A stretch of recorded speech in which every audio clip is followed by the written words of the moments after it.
하나님 아버지, 오늘 저희들은 자유롭게 믿음 생활, 신앙생활 합니다. 옛날처럼 외적인 환난과 핍박 때문에 고난당하는 것이 아니라 우리의 시험과 유혹 때문에 주님에서 멀어질 때가 참 많습니다. 우리를 유혹한 일이 너무 많고 우리를 시험에 무너뜨린 일이 너무 많아서 우리의 신앙이 무너질까 심히 두렵습니다. 주님, 우리의 믿음의 신앙의 선배들처럼 환난과 핍박이 와도 때는 우리의 시험과 유혹이 와도 주님을 믿는 믿음으로 이기기를 원합니다. 우리에게 참 자유를 주시고 참 기쁨 주시기를 원합니다.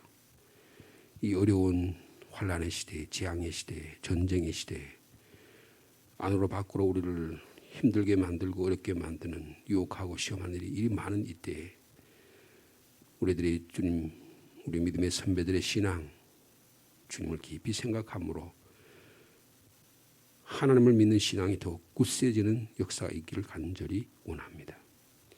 우리 양심의 자유를 주셨으니, 우리 믿음의 자유를 주셨으니 이 믿음 가지고 하나님의 나라 만들어가는 복된 하루의 삶이 될 수 있도록 주께서 역사하여 주옵소서. 우리의 몸, 우리의 언어 생활, 우리의 모든 심사들을 주님이 주관하여 주시고 우리가 부족한 것, 실수한 것 주님이 용서해 주시고 또다시 주님 앞에 나와서 하나님의 나라 만들어가는 복된 하루의 삶이 될 수 있도록 주께서 역사하여 주옵소서. 저희를 이 자리로 불러주셔서 감사합니다. 우리가 말할 수 없는 탄식으로 기도할 수 없는 것조차도 성령 하나님의 탄식 소리를 듣게 하시고 우리에게 모든 일이 합력하여 선을 이루게 하시는 놀라운 하나님의 사랑으로 새로워지는 복된 하루가 될 수 있도록 주께서 역사하여 주시옵소서. 오늘도 여러 가지 기도의 질문을 가지고 주님께 고개 숙입니다. 합심해서 기도할 때 우리 각자의 소원을 주님께 아뢰을 때 들으시고 응답하여 주시옵소서. 예수님의 이름으로 기도하옵나이다. 아멘. 계속해서 시편 119편의 말씀입니다. 시편 119편 오늘은 65절 말씀부터 80절까지 말씀이 되겠습니다.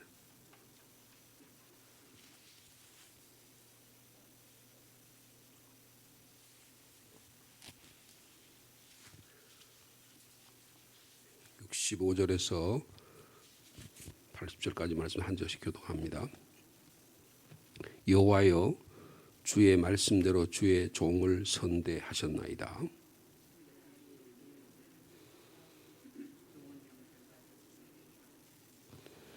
고난 당하기 전에는 내가 그릇 행하였더니 이제는 주의 말씀을 지키나이다.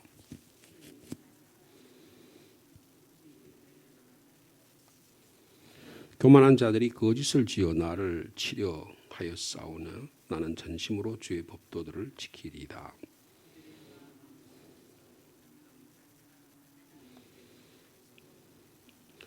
고난 당하는 것이 내게 유익이라. 이로 말미암아 내가 주의 율례들을 배우게 되었나이다.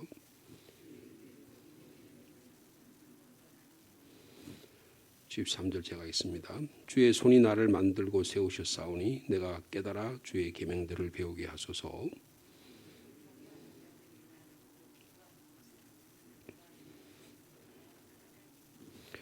여호와여, 내가 알거니와 주의 심판은 의로우시고 주께서 나를 괴롭게 하심은 성실하심 때문이니이다.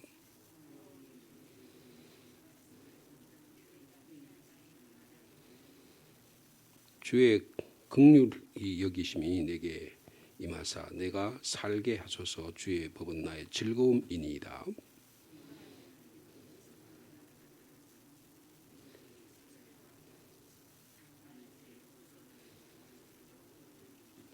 주를 경외하는 자들이 내게 돌아오게 하소서. 그리하시면 그들이 주의 증거들을 알리이다.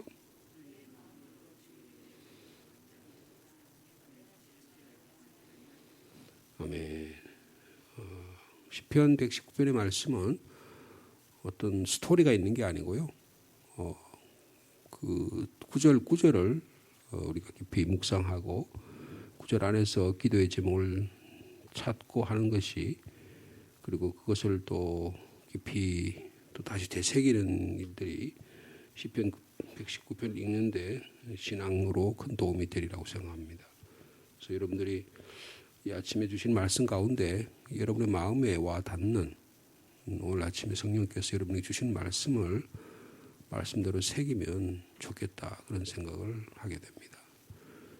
오늘 특별히 저 같은 경우에 좀 눈에 띄는 것은 67절과 71절의 말씀입니다. 고난에 대한 얘기를 거기 하고 있는데 고난 당하기 전에는 내가 잘못이 많았다. 그러니까 내가 잘난 줄 알았다는 거죠. 그만했다는 거죠. 내가 그래도 이만하면 됐겠지라고 스스로 겸손을 가정하기도 하고 이만하게 신앙생활하면 누구보다도 그리고 하나님 나를 어여삐 보시겠지 그런 뿌듯함도 가지고 살았을 수 있습니다. 근데 고난을 당해보니까 내가 이런 점에서 잘못했구나. 내 자신의 이런 점에서 잘못이 있었구나. 나는 나름대로 최선을 다한다고 생각했는데 혹은 내가 인간관계나 하나님의 일을 섬기기 위해서 이것이 최선이라고 생각했는데 이런 점에서 잘못될 수가 있겠구나라고 하는 것을 깨닫게 되었다는 것입니다. 그래서 고난이라고 하는 것은 우리 인생에 지혜를 가져오는 그리고 명철을 가져오는 배움의 학교다 그렇게 말할 수 있습니다. 66절에 그랬죠. 내가 주의 계명들을 하나님의 말씀을 믿었사오니 좋은 명철과 지식을 제게 가르쳐 주십시오. 내가 하나님의 말씀으로 내가 지혜와 명철이 있어야 그 지혜 명철을 가지고 내 인생에 다가오는 여러 가지 어려움들, 고난과 어려움들을 배우게 된다는 것입니다. 하나님의 백성들은 그리스도인들은 고집스러운 내가 주장하고 내가 옳다고 판단하는 그 길에서 돌이켜서 하나님의 뜻에 더 가까이 만들게 하는 방법 중에 하나가 뒷걸음질 친다는 거예요. 사람은 맨날 앞으로만 나가는 것이 진보하는 것이 인생에서 다 성공이라고 그렇게 생각할 수 있을지 모르지만 결코 그렇지 않다는 것입니다. 고난이라는 뒷걸음질에서 우리가 때로는 감사할 수 있다는 것입니다. 어떤 의미에서 지금 이 큰 재난, 인류에게 다가오는 이 재난을 통해서 우리가 하나님께 감사할 수 있다면 우리가 또 깊은 깨달음이 있다면 우리에게 지혜와 명철을 준다면 우리에게 큰 유익이 될 것이라고 생각합니다. 아마 이런 재난과 재앙이 이제 이게 지나가면 끝나겠지. 저희들이 판단으로는 저희들이 알고 있는 지식으로 보더라도 그렇지 않다고 하는 것입니다.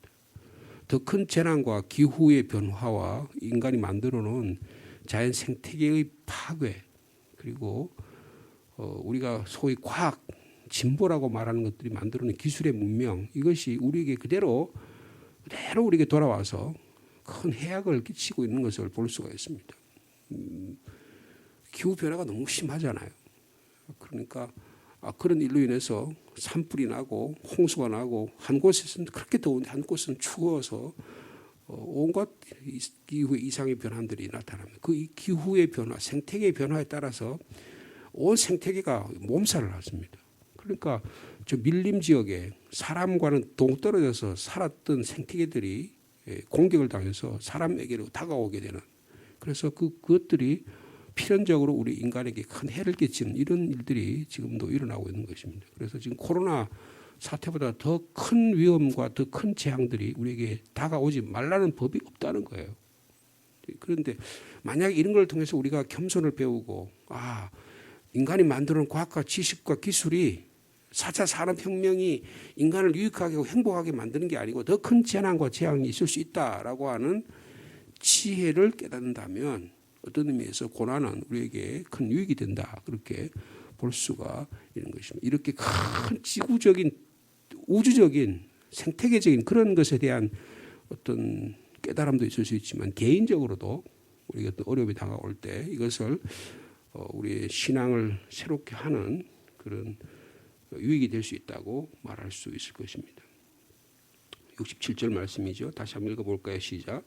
고난당하기 전에는 내가 그릇 행하여 즉 내 잘못을 몰랐는데 그릇 행했는데 고난 당하고 나니까 이제는 뭐예요? 고난을 겪고 나니까 하나님의 말씀을 지키게 되었다라는 것입니다. 이건 체험적 신앙이 여기에 깃들여 있는 것입니다. 그 다음에 71절에 보면 고난 당하는 것이 결국 어떻게 해요? 돌이켜보니까 내게 유익이다 그렇게 판단한다는 것입니다. 나에게 그게 선하다. 나에게 그것이 오히려 결과적으로 하나님께서 나를 복되게 만드는 것이다. 이렇게 판단이 된다는 것입니다. 놀라운 신앙의 고백이죠. 고난당하신 내게 유익이라. 이로 말미암아 내가 하나님의 말씀을 배우게 되었다. 이렇게 말할 수 있는 것입니다. 고난은 아픔을 겪지 않는다면 고난이라는 아픔을 겪지 않았더라면 결코 깨닫지 못했을 자기 자신의 모습, 나 자신의 모습, 그리고 하나님에 대한 신앙, 그리고 나의 삶의 모습, 다른 사람과의 관계를 배우는 일이 일어나게 된다는 것입니다. 고난 당하기 전에는 몰랐는데 고난을 당하고 나니까 하나님의 말씀에 대해서 배우고 명철과 지식을 배우게 되었다. 그렇게 말하고 있는 것입니다. 고난을 통해서 주는 교훈은 천천 금보다 낫다 그렇게 표현하고 있습니다. 72절에 그랬죠. 주의 입의 법이 내게는 천천 금문보다 좋다 그렇게 말씀하고 있습니다. 이렇게 우리가 고백할 수 있다면 세상을 당당하게 그리고 보람 있게 막 세상에 쭈그러들어 가지고 돈 좀 없다고 권력 좀 없다고 명예가 부족하다고 우리 건강이 부족하다고 그것 때문에 쭈그러들어서 축 처져 가지고 그렇게 살지 않아도 된다는 것입니다. 성경에 이런 예들이 참 많습니다. 창세기 14장에 아브라함 같은 예입니다. 아브라함은 하나님의 도우심을 받아서 하나님의 부르심을 받아서 갈대아 우르에서 모든 재산 아버지가 그렇게 잘 살던 집안 모든 재산을 다 버려두고 갈대아 우르에 왔습니다. 첫 번째 다가온 것이 기근이었고 어려움이었습니다. 그래서 굉장히 어려움을 많이 겪었잖아요. 조카 롯을 데리고 왔는데 이 조카 롯과의 관계에서 조카 롯이 삼촌의 큰아버지보다 더 자기를 재산 문제 때문에 결국은 어떻게 합니까? 소돔과 고모라성으로 들어가잖아요. 그게 더 좋은 삶의 조건이라고 강남이라고 좋은 아파트에 산다고 다 거기에 막 명예로운 사람들과 더 가까이 갈 수 있다고 그게 최고의 문명이라고 생각하는 그리로 들어갔습니다. 그런데 바로 그것이 그를 멸망으로 일으키는 일이었습니다. 소돔과 고모라성에 어떤 일이 일어납니까? 엘람 왕과 그들라오멜이라고 하는 사람이 저 북쪽에 있는 족속들이 이 소돔과 고모라의 이 부족들과 전쟁을 일으킵니다. 그래서 이 소돔과 고모라가 완전히 멸망해요. 패망하고 그리고 그 소돔과 고모라에 살던 롯과 그의 가족들을 재물을 전부 다 빼앗아갑니다. 이 소식을 들은 아브라함이 자기들 식솔 318명을 데리고 자기 조카 롯을 구해냅니다. 구해가지고 고향으로 돌아오니까 그 당시에 소돔 왕 그리고 이 살렘 왕 멜기세덱이라는 사람들이 와서 아브라함을 환영을 하는 장면이 나옵니다. 그런데 그 환영하는 장면 가운데 이 소돔 왕이 하는 내용이 있어요.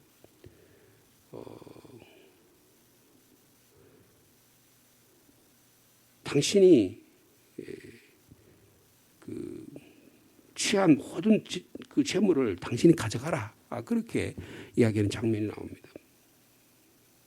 사람이 내게 보내고 사람은 나한테 보내고 물건은 당신이 다 취하라. 이렇게 소돔 왕이 말하자 아브라함이 이렇게 말합니다. 천지의 주제이시오 지극히 높으신 여호와 하나님께서 내가 손을 들어 맹세한다. 당신의 말이 내가 아브라함을 치부하게 했다. 이제 내가 그 물건을 취하면 다니면서 나한테 그렇게 말할 텐데 치부했다고 할까 해서 내게 속한 것은 실호락이 하나라도 그리고 들매끈 한 가락도 내가 취하지 않겠다. 그렇게 약속을 합니다. 그래서 이 말이 뭡니까? 나는 천천금보다 하나님의 약속의 말씀을 믿고 살아간다라고 하는 신앙의 고백이 여러분 이것이 아브라함으로 하여금 천천만대 하나님의 백성이 되고 아브라함을 통해서 예수 그리스도를 복을 주는 놀라운 은혜가 있게 된다는 것입니다. 여러분 이런 믿음을 가지고 고난과 어려움을 이겨낼 수 있는 저 여러분의 삶이 되기를 원합니다. 내게 당장 다가오는 어떤 현실적인 문제, 내가 당장에 유익하다고 판단한 이 문제에 너무 급급하다 보면 하나님이 주신 장기적인 안목, 하나님이 나에게 허락하기를 원하는 삶의 전체적인 면에서의 삶의 유익함을 잃어버리기 쉽다는 것입니다. 시간이 지나고 나서 아이고 내가 잘못했구나. 내가 이런 점에서 참 실수가 많았구나. 우리가 그런 경우가 많잖아요. 지혜는 고난을 통해서 배우는 게 뭡니까? 아, 다시는 그런 일들을 또 반복해서는 안 되겠구나라고 하는 것을 깨닫게 된다는 것입니다. 이런 아브라함에 비해서 여호수아 7장에 보면 아간이라는 사람이 나옵니다. 여러분 아간은 어떤 사람입니까? 하나님께서 여호수아를 통해서 이 여리고 성을 승리케 하십니다. 이스라엘 백성이 잘나서가 아니에요. 라합이라고 하는 여인이 그 모든 정세를 알려주고 그리고 그 라합의 신앙 고백을 통해서 하나님께서 여리고 성을 주기를 허락을 하셔요. 그래서 여리고 성이 함락이 됩니다. 거기에 있는 모든 물건들과 모든 것을 다 생명을 다 죽이고 하나님께 다 바치라고 그래요. 그런데 어떻게 합니까? 아간이 하나님의 말씀을 어깁니다. 금과 은과 외투와 자기가 원하는 목적의 재물을 숨겨놓습니다. 여호수아를 비롯한 모든 사람들에게 다 속였을지 몰랐지만 하나님을 속일 수는 없었습니다. 그 일로 인해서 아이성 전투에 대패를 합니다. 자기 동료들이 죽임을 당하는 그런 어려움을 경험합니다. 그 일로 인해서 하나님께서 진노하세요.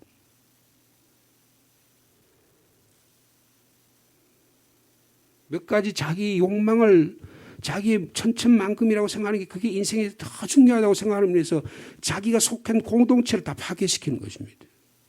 그리고 한국이 세계에서 사기꾼이 제일 많습니다. 우리가 일본 욕하고 뭐 그런 이야기 하지만 일본 사람들은 그 사기가 많이 안 친대요. 그런데 한국 사람은 유난히 이 돈에 대한 욕심이 너무 많기 때문에 이 사기를 다 치는 거예요. 또 이게 다 돈과 관련되는 거잖아요. 권력과 관계되는 것이잖아요. 일본은 그리스도인들이 10%도 안 돼요. 우리는 가톨릭과 합하면 한 30% 된다고 말하는데 이 세상이 너무 혼란하고 가치관이 형편없습니다.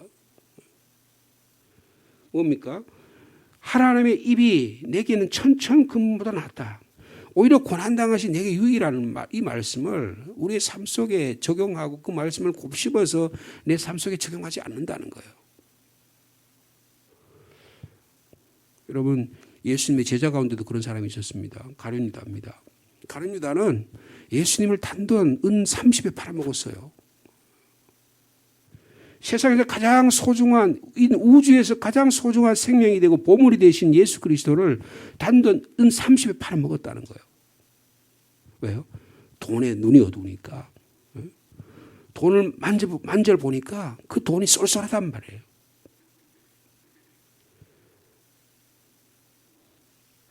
여러분 우리의 신앙의 삶 가운데서 하나님 우리에게 주시고자 하는 고난을 때로는 배움의 학교로 받아들일 수 있는 믿음의 사람이 되기를 축복합니다.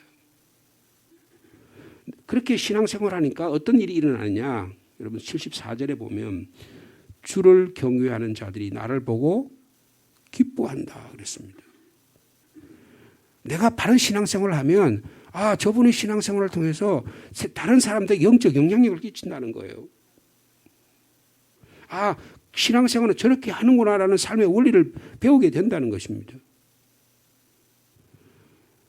예수 믿고 삶의 변화가 일어나면 그 삶의 변화가 자녀에게 영향을 끼칩니다. 이웃에게 영향을 끼치는 거예요. 나는 신앙생활을 저렇게 신앙생활을 해야지라는 선한 영향을 갖게 되는 거예요.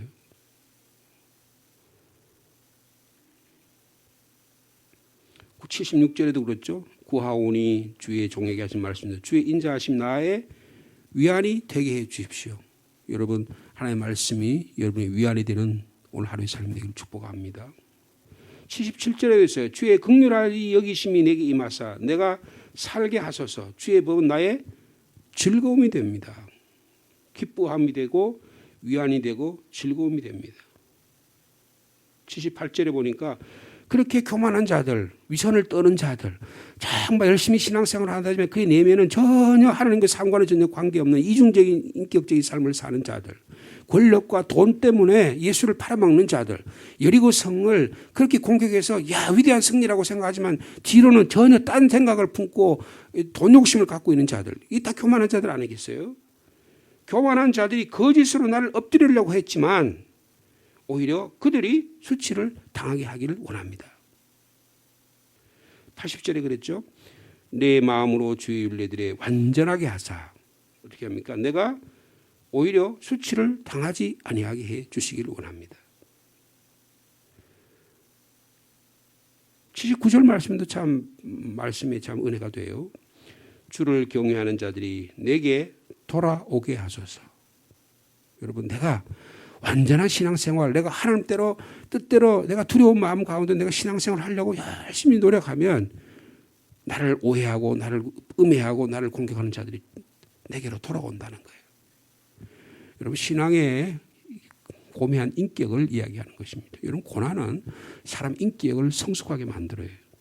우리가 신앙생활을 하루 이틀 하는 게 아니라 평생 주님 나라에 갈 때까지 신앙생활을 합니다. 그런데 야, 저분을 보니까 진국이야.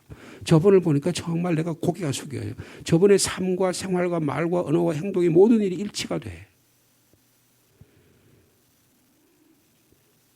여러분, 고난과 어려움이 우리 앞길을 막을 때가 있습니다.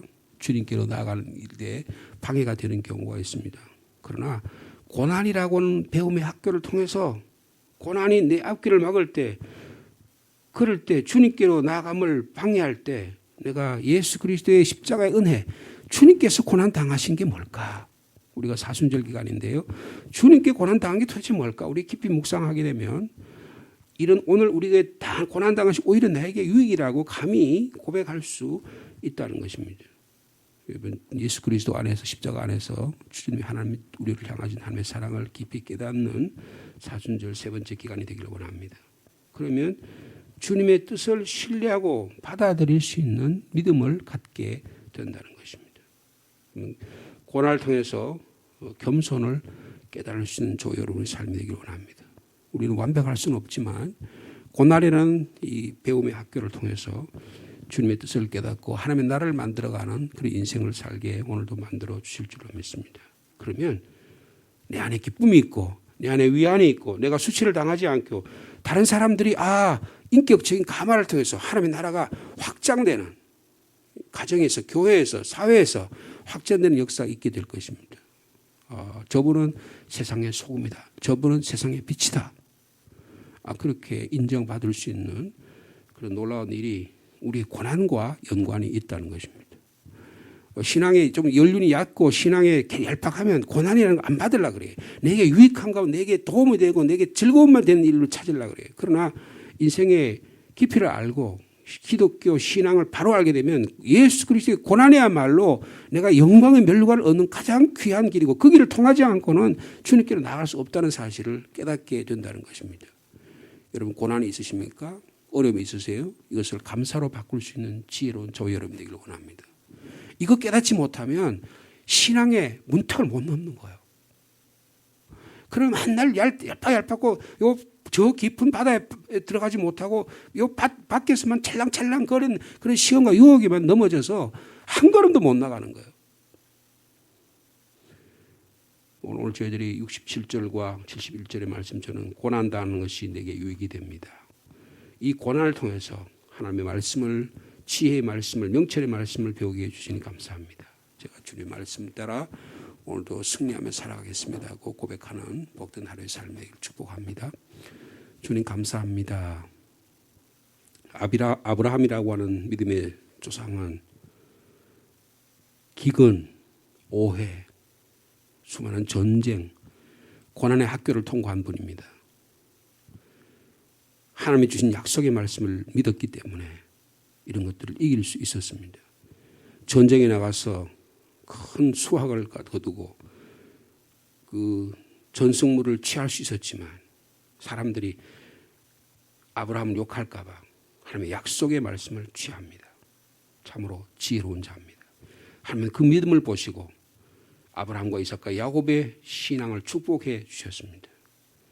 아간이라는 사람, 여리고성에서 큰 승리를 하고 나서 그 다음에 아이성도 주시기로 약속해 주셨는데 이 아간의 불순종과 교만함과 돈 욕심 때문에 이스라엘 공동체가 큰 어려움을 당합니다. 예수님의 제자 가운데도 그런 자가 있었습니다. 돈이 그의 삶을 지배했습니다. 명예가 그의 삶을 지배했습니다. 주님, 저에도 그런 일이 일어날 때 주님을 선택할 수 있는 믿음을 주시기를 원합니다. 이 사순절 세 번째 기간에 예수 그리스도의 십자가의 깊은 하나님의 사랑을 깨닫기를 원합니다. 오 하나님 아버지, 고난이 우리 앞길을 막을 때 이를 주님께 가까이 나가고 주님의 사랑을 깨달을 수 있는 기회로 만들어 주시기를 원합니다. 내게 당한 어려움과 불이익을 하나님의 사랑을 발견하고 주님의 뜻을 신뢰할 수 있는 기회로 만들어 주시기를 원합니다. 주님, 고난을 통하여 겸손이라는 학교를 배우게 도와주시고 그 가운데 하나님의 뜻을 깨닫게 하시고 하나님의 나라를 만들어가는 귀한 성도를 다 될 수 있도록 주께서 역사하여 주옵소서. 우리 온 인류가 이 고난인 재앙이라는 학교를 지금 통과하고 있습니다. 이것을 경험하면서 또 이것만 지나면 모든 일이 다 잘 되겠지, 우리에게 문제가 없을 거야 라고 생각하면서 명철과 지혜를 깨닫지 못하는 저희들이 될까 심히 두렵습니다. 또 자기 욕망대로 이런 고난과 재난 가운데도 자기 욕망을 위해서 충족을 위해서 살아가는 인생들이 얼마나 많은지 알 수 없습니다. 전혀 변화되지 않는 삶의 모습입니다. 우리는 이 재난과 재앙의 고난을 통과하면서 하나님이 우리를 통해서 무엇을 깨닫게 하기를 원하시는지 깊이 깨달을 수 있는 저희들이 되게 하여 주옵소서. 개인적으로, 가정적으로, 교회적으로 우리가 주님 앞에 감히 조용하게 겸손하게 깨닫게 도와주시고 이 하나님의 나라를 만들어가는 묵묵히 우리 가정에서, 우리 직장과 일터에서, 우리 교회에서 하나님의 나라를 만들어가는 귀한 성도들 다 될 수 있도록 주께서 축복하여 주시옵소서. 하나님을 경외한 자들이 우리를 보고 기뻐하게 하시고 위로가 되게 하시고 즐거움이 되게 하시고 주님, 교만한 자들이 수치를 당하게 하여 주옵소서. 하나님의 말씀이 완전하게 돼서 우리들은 더 이상은 수치를 당하지 않도록 우리를 보호하시고 지키시고 인도하여 주시옵소서.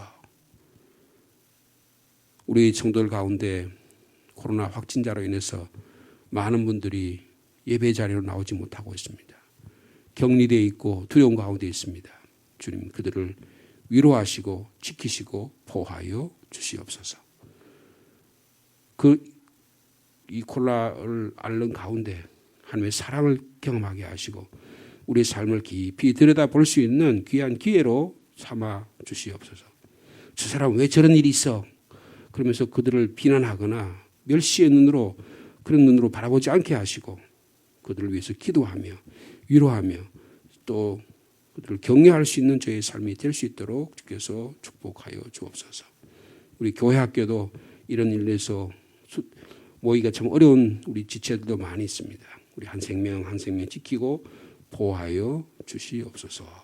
흩어져 있는 사랑하는 자녀들 어디 있든지 주님 인도해 주시기를 원합니다. 군문에 나가 있는 자들, 직장과 일터로 학업으로 타지에 나가 있는 자들, 또 사업과 여러 가지 일로 해외에 나가 있는 모든 생명까지도 주님 날개 그늘 아래 보호하여 주시옵소서. 시험과 유혹에 이길 수 있는 고난을 잘 통과할 수 있는 예수 그리스도의 십자가의 사랑을 깊이 경험하는 이 사순절 세 번째 기간이 되도록 주께서 역사하여 주시옵소서. 나라와 민족을 위해서 기도합니다. 정치적으로 대통령 선거가 끝난 이후에 아직도 안정되지 못한 여러 가지 면이 있습니다. 주님, 정치적으로 잘 안정될 수 있도록 지도력을 허락하여 주시고 이 땅에 하나님의 공의와 정의와 공정이 정말 말 그대로 법이 잘 집행되고 국민들의 마음과 뜻이 하나로 뭉쳐질 수 있는 그런 나라가 될 수 있도록 주께서 인도하여 주시옵소서. 교회 신방 가운데 있고 교회 목회 가운데도 주님께서 함께하여 주시옵소서. 오늘도 우리 사랑하는 성도들의 생업과 직장과 일터와 모든 일에 주님이 함께해 주시기를 원합니다. 예수님의 이름으로 기도하옵나이다.